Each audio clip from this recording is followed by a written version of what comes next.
are now being joined by Arizona Cardinals fan Nils Lofgren. He is the great Nils Lofgren, the guitarist for the E Street Band, and for so many other things. I mean, for Grin, we can start with Grin, we can start with Neil Young. But Nils, what a pleasure. Thank you so much for joining us. It's a personal thrill as well.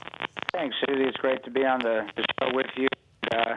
Yeah, it was pretty incredible watching that game last night, and somehow my Cardinals won, which, hey, go figure. And good news about the quarterback. Maybe he can come back. But it's been a pretty extraordinary year, and, we're really testing this next man up thing. Are you wondering when you're watching the game last night, how are we going to pull this out? Yeah, I just, the fact that we're not scoring touchdowns got me nervous, but the defense is so incredible that, hey, it is a team sport. We've had some extraordinary defenses in the last 40 years that literally almost carried the team, and right now that's what we need, and they're doing it. Sorry, we have a little bit of a rough connection for those of you listening to the Rich Eisen Show on the Rich Eisen Radio Network. I think it must be the rain. You know how people are, Nils, and in L.A. people freak out with the rain. It makes everything a mess. Yeah, I lived there for 30 years, so, in Arizona, too, when it rains, people don't know how to drive here either. It's a joke, and you survived it, which is a miracle in itself. Face the Music came out, your 10-disc retrospective. I mean, what I loved about reading about what you were saying was there was so much that you had, this incredible library of music that people didn't even hear because back in the day you needed a little bit more of a label or someone out there pushing for you. But what did it mean for you to release this huge compilation? Well, it was Fantasy Concord Records that approached us 2 years ago, and long story short, they wanted to do it comprehensively, which was a beautiful shock because a lot of the old music's out of print. It was a rough 2 years and going back 45 years and contracts lost, old companies, but they pulled every track I wanted, and I spent 18 months turning my home upside down. Amy ran the art department and helped me produce it, and it was really great. All the old friends from photographers and producers, everyone stepped up and helped us out. And I really wanted to put the best stuff together where you don't have to get off the couch figuratively and move the needle, and I could listen to the whole thing, and it turned out to be 189 tracks out of a few hundred. So God bless him for getting it out. Dave Marsh helped me write a 136-page book, which is the closest thing to a book I'll ever write in my own voice. So we're proud of it and happy it's available. You can get it at nilslofgren.com with a special gift pin of the cover that Amy put together if you order it through there. Your wife, Amy, will give her some credit as well. We're going to put you on hold for 1 second. We're going to try to call back and try to rejigger this because, let's face it, the sound's terrible, right, guys? So we're going to try to hang up, call back. We can deal with that. We can roll with the punches. Yeah, Brockman, what's your favorite Bruce song? Oh, I was just going to ask you that. Oh, see, I beat you to the punch. It is the holiday season, so right. I kind of always love the Santa Claus is Coming to Town when they break that out. You're such a girl, really? Is that really what you're going to come up with? No, but I wanted to tie it into the holidays. Right. Okay, so Badlands. Sure. I love Born to Run. I like Mary's House. Okay, Mary's House. I like Glory Days because, I'm a high school athlete and I always kind of look back to those times. The River. Way better. I'm gonna pass it. See, you're into like the soft kind of sentimental stuff. No, I'm just a real fan. I'm just not like, No more Brockman High School days, Glory Days. I didn't say that. I just said that I like Nils, Glory thank you Days. Sorry about that. Whatever. I'm glad we have a better connection here. Yeah, I hope this is better, Susie. Sorry about that. It's so much better. I have to ask right off the bat, what is your favorite song to play when you get the set list with the E Street Band? What are you hoping is going to be on the set list? Oh, man, that's a rough one. I mean, there's like hundreds of songs. The last tour, we played over 240 different songs. A lot of them were requests from the audience we never played in our life and never play again. That's a rough one. I love a lot of them, but I guess, for just sheer enjoyment, some of them are very challenging but wonderful. One of my favorites is Ramrod. It's just a dinosaur rock blues tune. And then, of course, Because the Night, I do this big solo at the end, which I don't really have to do that. I'm just as happy playing rhythm and Bruce take the solo or Stevie. But those two that come to mind, but I love them all. There's literally hundreds of them. And even the ones that are very challenging are still wonderful to play because they're such great songs with a great band, and you got, this great audience just hanging on every note, pulling for you. It's funny you say that you don't care about the solos, but like Youngstown, that's a song that you've always taken possession of. Is that one of the ones that's hold dear to your heart? Yeah, well, I don't, it's interesting because I've been on the road 46 years, Susie, and arguably, who knows, out of 7,000 shows, probably 1,000 of them have been with the E Street Band. So you can imagine I'm used to spending most of the time singing every lead vocal, playing every dang solo, which is fine, and I'm glad I got a reputation as a good player. But honestly, I started as a songwriter. That's the meat of everything. And when I'm in the E Street Band or my work with Neil Young or Ringo's bands, I love playing rhythm guitar. You know, you can become this giant shaker with your body. You crawl inside the drummer's hi-hat. I mean, I'm talking about drummers like Ringo, Max Weinberg, Jim Keltner. I mean, and you just get lost in there and playing oddball instruments like pedal steel or dobro, lap steel, bottleneck, which I learned when Steve came back in the band in '99 because you don't need 4 guitar players. That is actually very exciting for me, and singing harmony with great harmony singers. I don't get to do that most of the time as a band leader. So, you know, when Bruce goes off and does a solo, it's funny, it was the Rising Tour. He played Because the Night solo about 40 nights in a row. He killed it. And then one night he's going for his fuzz tone, no warning, no discussion. He looks over and points at me. And thank God I was watching. And then from that point on, I've been taking it.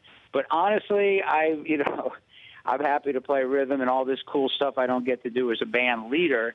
And being in a great group in a band and having a guy like Bruce do the heavy lifting is wonderful. And I embrace all of it. I can't imagine what that's like. Listening to Bruce refer to you as his joke about the greatest backup guitarist of all time.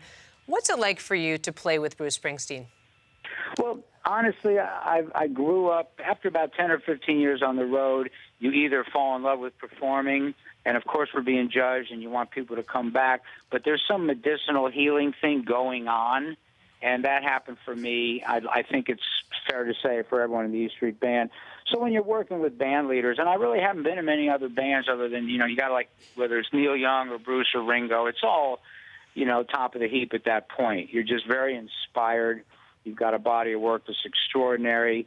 And, it's funny, especially, Bruce, because we do these 3.5-hour plus crazy shows, and I've been in the band 30 years. But, I'm a crazy sports fan. I played a lot of football and basketball my whole life.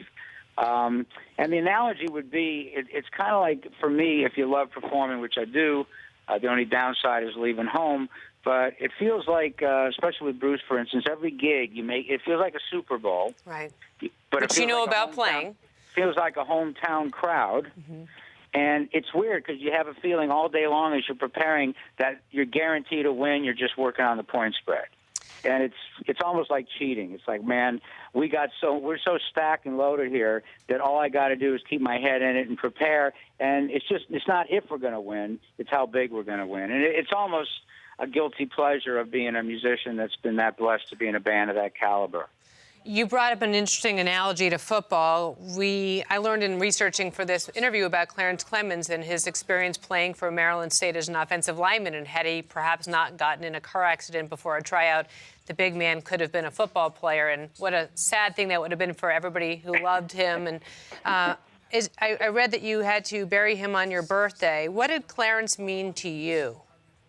Well, when I came in the band, he, right off the bat, I hit it off with everyone, but Clarence in particular. We both like to chat a lot, and we talk a lot on stage, during the shows, before and after, and in particular off stage. I used to sit in with him a lot, and he really kind of took me under his wing as a little brother. And of course, fast forward years later, when I had both my hips replaced 6 years ago, my first 3-block walk outside was 2 blocks up the road to see Clarence with his first of 2 knees. And that was just before our Super Bowl performance together. But I really miss him. He was like a older brother to me, and we helped each other out. He was great, kind to my wife and stepson Dylan, and we just had a really rich history together. And I wrote this song "Miss You Ray" on my old school record, and now I sing "Miss You C." It's about loss and paying attention to what's left. And on my 60th birthday, we buried him. I was miserable, and Amy insisted on taking us out to a birthday dinner, which I did not want to do. And it turned out to be one of these 5-hour, laughing, crying, commiserative, beautiful, healing things that I was already shut down to. And that was the whole point of the song. And now I sing Miss You See all the time. And actually it's on my box set. And people can get it as a free download at nilslofgren.com, too, just to honor Clarence.